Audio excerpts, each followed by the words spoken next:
Merry Christmas! And welcome to day 18 of the Malkat Christmas Gin Reviews. And today we are doing the Botanist. The Botanist is a Scottish gin from the Isle of Islay.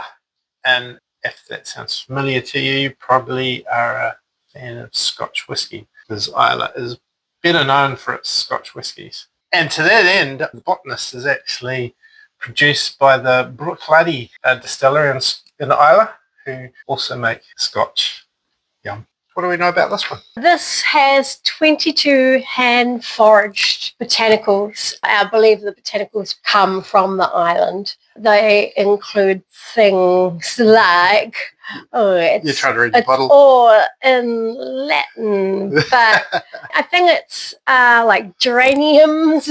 There's berries and barks and seeds and leaves and all sorts. This bottle is 46% ABV, but I can't remember if that's the standard one. This came duty-free, so this might be a touch more. This is a big bottle. Trick for young players, there are some gins, and I know Bombay Sapphire is one, where if you buy it duty-free, you'll find it is stronger than if you buy it in a bottle store in New Zealand, and that is due to the excise tax, because you pay excise on the amount of alcohol in the product. So duty-free, no duty, no tax, more alcohol. Getting far too old to remember 22 botanicals, so I went to the internet. And the other interesting thing about them is that there still is a Loman still called Ugly Betty. Loman still sounds Scottish. And it takes 17 hours. On the website, they talk about their distillation process being achingly slow.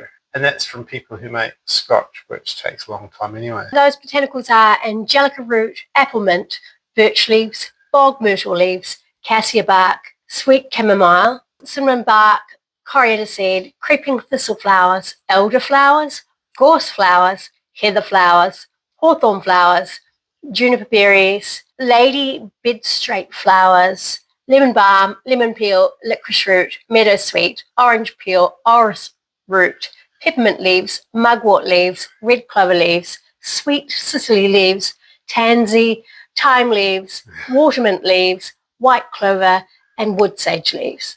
Wow, there's a lot in there. That's very complex. So I'm expecting quite a complex flavour. And I can imagine it could be quite hard to balance all those.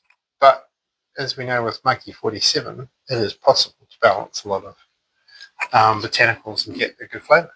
So let's give it a go. There's a lot there. Quite juniper forward on the nose, but other than that, there's a lot going on in there. Oh, that's lovely. Oh, yeah.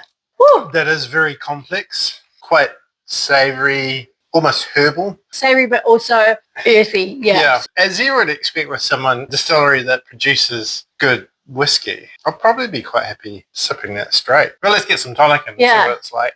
Just a splash. I have to say that's incredibly well balanced. That's giving me lots of flavour, but it's merged, so nothing's overpowering. Nothing's overpowering. There's no one element that's coming out and overshining any of the other botanicals. Incredibly well balanced. Look, I'll open and honest, it's not our first time drinking Botanist. It is one of our more favourite gins. And it is unfortunately quite expensive to buy in New Zealand off the shelf, but it is a good gin. It's definitely worth it, in my opinion. Glengarry's have it, More Wilson's, I'm sure you can get it online. Easy Tiger probably deliver it. Not only that, it goes great in cocktails as well. We know this for a fact. Pretty much any gin cocktail you can think of. The more I have that, the more I'm starting to get the sweet afterwards. It's quite delightful. Oh, yeah. Very Moorish. And to prove it, I'll have some more. Well, that's day 18. Thank you for joining us. Join us again tomorrow. Winners and winners. Cool. Ho, ho, ho.